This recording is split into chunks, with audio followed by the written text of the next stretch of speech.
नमस्कार स्टूडेंट, आज की आपकी इस क्लास में आप सभी का स्वागत है। आज अपन को गैल्वेनिक सेल के बारे में पढ़ना है। तो जो गैल्वेनिक सेल होता है ना, तो एक वैज्ञानिक थे लुइजी गैल्वेनी। तो उन्होंने 1780 में सबसे पहले इस सेल के बारे में बताया था, इसलिए उन्हीं के नाम पे इसको गैल्वेनिक सेल कहते हैं। साथ ही और सन 1800 में, ठीक है, एक और साइंटिस्ट थे, ठीक है, जिसका नाम एलेसेंद्रो वोल्टा था। ठीक है, तो उन्होंने भी इसी प्रकार का एक सेल बनाया था, इसलिए उनके नाम पर, है ना, इसको वोल्टीय सेल भी कहते हैं। मतलब इसको गैल्वेनिक सेल भी बोलते हैं और वोल्टीय सेल भी बोलते हैं।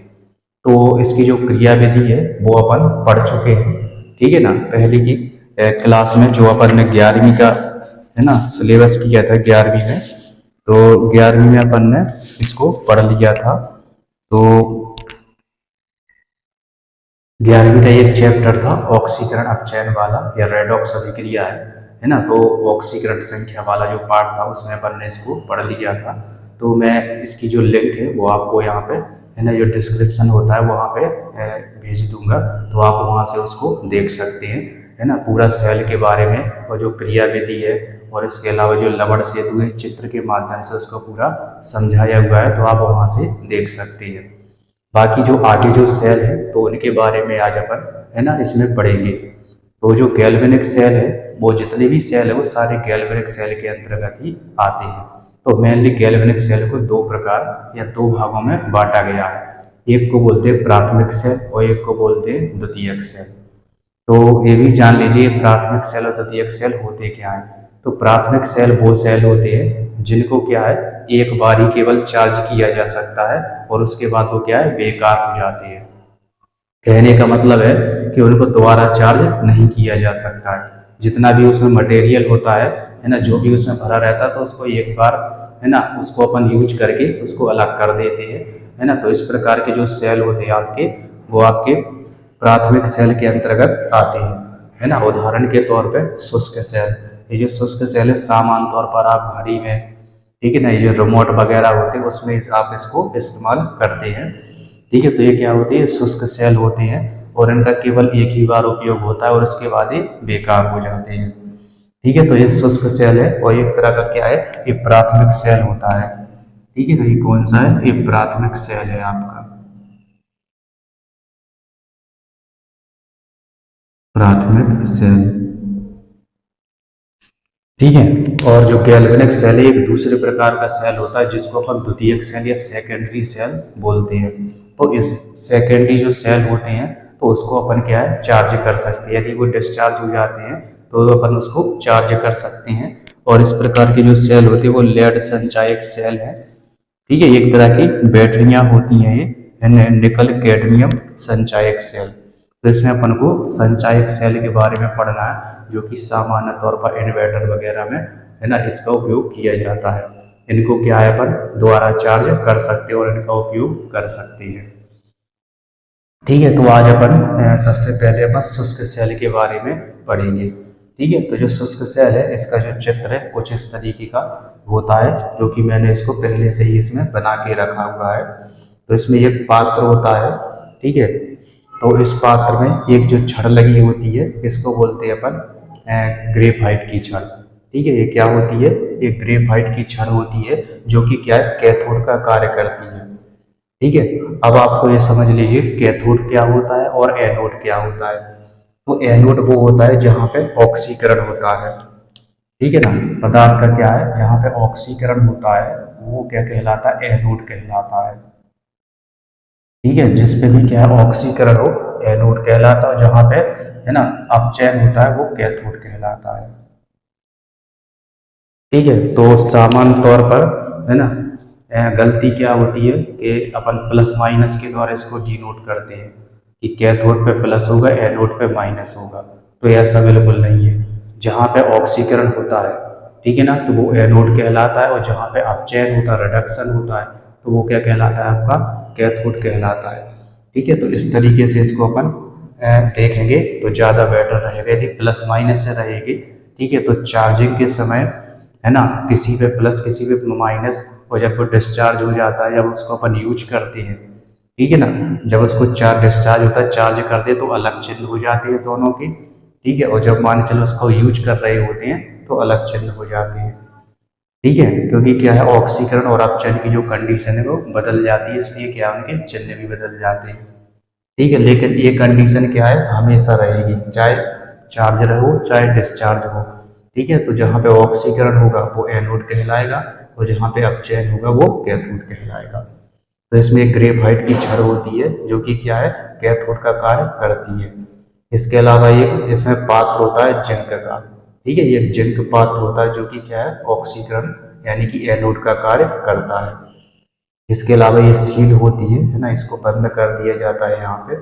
और इसके अलावा एक सरंध्र पात्र, ये सरंध्र पात्र है ना, इसमें सरंध्र पात्र की परत भी चढ़ा दी जाती है। और साथ में जो ग्रेफाइट छड़ होती है, इसके चारों साइड इसको क्या MnO2 और कार्बन का जो चून है वो इसमें क्या है, चारों ओर से घेरे रहता है इसको, ठीक है। MnO2 और कार्बन, इसका कार्य क्या है, इसको अपन आगे पढ़ेंगे कि इसका कार्य क्या होता है। इसके अलावा इसमें जो मटेरियल भरा रहता है, ये जो पेस्ट भरा रहता है, ये NH4Cl और ZnCl2 का अर्ध ठोस है ना पेस्ट इसमें भरा रहता है, ठीक है। तो इसमें जो क्रियाएं हैं वो कुछ इस तरीके से होती है। जो कैथोड होता है तो कैथोड पे क्रिया ये होती है 2NH4 है ना प्लस 2 इलेक्ट्रॉनों को ग्रहण करता है। तो पहले अपन एनोड देखें तो ज़्यादा बेटर अपन को समझ में आएगा। जो जिंक है ना, जिंक का क्या है, ऑक्सीकरण होता है। ये देखो जिंक, तो इसमें ऑक्सीकरण होगा, क्यों, क्योंकि इसमें क्या है, ऑक्सीकरण अंक बढ़ रहा है। जो Zn है ये क्रिया करता है ना, तो इसमें ऑक्सीकरण यानी कि 2 इलेक्ट्रॉनों को त्याग करके ये क्या बना लेता है, Zn2+ बना लेता है और 2 इलेक्ट्रॉन रिलीज हो जाते हैं, है ना। तो Zn का क्या ऑक्सीकरण अंक बढ़ रहा है, इसलिए यहाँ पे क्या है, ऑक्सीकरण होता है, और इसलिए एनोड कहलाता है। इसके बाद क्या होता है, ये 2 इलेक्ट्रॉन है, ये NH4 होता है ना, इसका ये आयनित हो जाता है ये वाला, ठीक है। तो ये क्या है, NH4+ बनाता है और 2 इलेक्ट्रॉनों को ग्रहण करके अमोनिया और हाइड्रोजन बना लेता है, अमोनिया और हाइड्रोजन बना लेता है। फिर आगे की रिएक्शन में क्या होता है, Zn2+ है, ठीक है, ये अमोनिया से क्रिया करता है। ये Zn2+ है, इस अमोनिया से ये क्रिया करेगा और क्या बना लेगा, एक संकुल बना लेता है, ठीक है। ये क्या कहलाता है, ये संकुल आयन है, इसको बोलते हैं अपन संकुल आयन। ये संकुल आयन बना लेता है, ठीक है। तो ये इससे क्या होता है, जो NH3 है, NH3 एक तरह की गैस होती है, तो इससे क्या है, सेल पे दबाव बढ़ सकता है, ठीक है ना, सेल पे क्या है, दबाव बढ़ सकता है। इसलिए क्या है, Zn+2 से इससे क्रिया करके एक संकुल बना लेता है, जिससे क्या है, इसके गैस के दबाव से सेल बच जाता है। अब इसके बाद आती है हाइड्रोजन गैस, ठीक है। तो जो हाइड्रोजन गैस होती है वो क्या करती है, ये MnO2 से क्रिया करती है। जो आपकी हाइड्रोजन गैस होगी ये वाली, ठीक है, तो ये क्या करेगी, MnO2 से क्रिया करेगी। क्यों, क्योंकि हाइड्रोजन गैस है, ये भी क्या है, सेल को नुकसान पहुंचा सकती है। और इसके अलावा ये क्या है,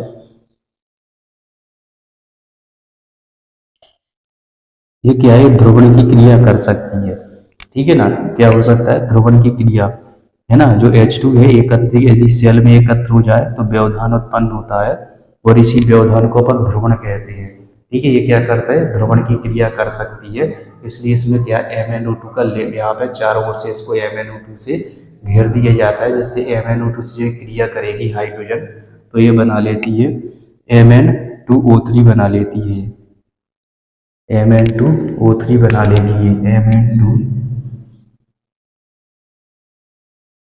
Mn2O3 और प्लस में H2O बना लेती है, ठीक है। Mn2O3 और प्लस में क्या, H2 यानी कि पानी बना लेती है, ठीक है। तो इस तरीके से इसकी क्रियाविधि होती है। और इसमें ये भी है, जो NH4 है ये अम्लीय होता है, ठीक है। जो NH4 है Cl, ये क्या होता है, ये अम्लीय होता है। और इस अम्लीय होने के कारण ये जिंक से क्रिया करके जिंकों को क्या संक्षारित कर देता है, यानी कि धीरे धीरे नष्ट करने लगता है। इसलिए आपने देखा होगा पहले के जो सेल होते हैं, जैसे यदि अपन वो डिस्चार्ज हो गया है और बेकार हो गया, और उसका अपन जब जो स्टील का जो बाहर का खोल होता है उसको अपन खोलेंगे तो देखना है जो जिंक की परत है वो पूरी तरीके से क्या है नष्ट होने लगती है, नष्ट हो जाती है। तो अब क्या हो, इससे बचने के लिए अब क्या है NH4 के स्थान पर अब KOH का इस्तेमाल किया जाने लगा, KOH का। इससे क्या होता है कि जिंक का क्या है जिंक की परत या इसका संक्षारण नहीं हो पाता है। ठीक है, तो NH4 के जगह पे अब KOH का इस्तेमाल होने लगा, जिससे क्या है कि जो जिंक की परत है वो क्या है उसका संक्षारण नहीं हो पाता है और वो सुरक्षित बनी रहती है। ठीक है, तो यहाँ पे ये इसके ये इलेक्ट्रोड है, प्लस और माइनस है। ठीक है, यहाँ पे प्लस है और यहाँ पे माइनस है। ठीक है, तो ये क्या है ग्रेफाइट कैथोड है ना, तो कैथोड पे क्या है प्लस है और ये एनोड है, ये जिंक की परत एनोड है ना, तो ये क्या है माइनस है इसमें। ठीक है, तो इस तरीके से इसकी कुछ क्रिया विधि होती है। आई होप कि आपको ये सब समझ में आया होगा। ठीक है, अब इस सेल का उपयोग क्या है, तो इस सेल का उपयोग जो आपने है ना घरेलू सामान है, जैसे मान चलो रिमोट है, ठीक है ना, कुछ टॉर्च लाइटें होती हैं उसमें भी इनका इस्तेमाल होता है। जो आपके घर में घड़ी लगी हुई है ना, तो घड़ी भी में भी इसका उपयोग किया जाता है। ठीक है, तो इस तरीके से इस सेल का उपयोग है ना, काफ़ी मात्रा में इसका उपयोग किया जाता है और एक व्यापारिक स्तर पर किया जाता है। ठीक है ना, इन सेलों का क्या है व्यापारिक स्तर पर इस्तेमाल किया जाता है। और इसके अलावा ये जो सेल होती है ये सबसे ज़्यादा सुरक्षित होते हैं। ठीक है ना, इनसे क्या है किसी प्रकार का कोई हानि या नुकसान नहीं हो सकता, इसलिए इनका इस्तेमाल क्या है अधिकांश मात्रा में किया जा सकता है।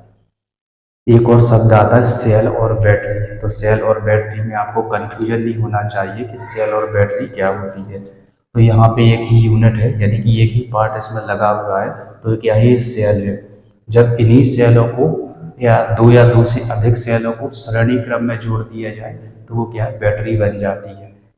ठीक है ना, तो जो बैटरियां होती हैं उसमें बहुत सारे क्या है सेल जुड़े होते हैं। ठीक है ना, तो एक यूनिट की तरह यानी कि एक इकाई की तरह वो कार्य करते हैं और वो एक दूसरे से क्या है श्रेणी क्रम में जुड़े होते हैं, जिससे क्या है एक बैटरी बन जाती है। ठीक है, तो ये सेल और बैटरी में क्या दोनों में अंतर होता है। ठीक है ना, तो सेल में क्या होता है केवल एक ही यूनिट होती है, एक ही है ना, उसमें इलेक्ट्रोड होता है और एक ही। लेकिन जो सेल या जो बैटरी होती हैं तो उसमें बहुत सारे सेलों को इकट्ठा किया जाता है।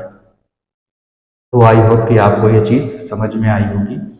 और इसके बाद अपन को पढ़ना है द्वितीयक सेल। ठीक है, तो द्वितीयक सेल ऐसे सेल होते हैं जिनको क्या है पुनः चार्ज किया जा सकता है। ठीक है, और इनको क्या है पुनः उपयोग में लाया जा सकता है। और इनमें क्या है उत्क्रमणीय अभिक्रिया होती है, इनमें होती है अनुत्क्रमणीय। ठीक है, एक ही दिशा में क्रिया होती है।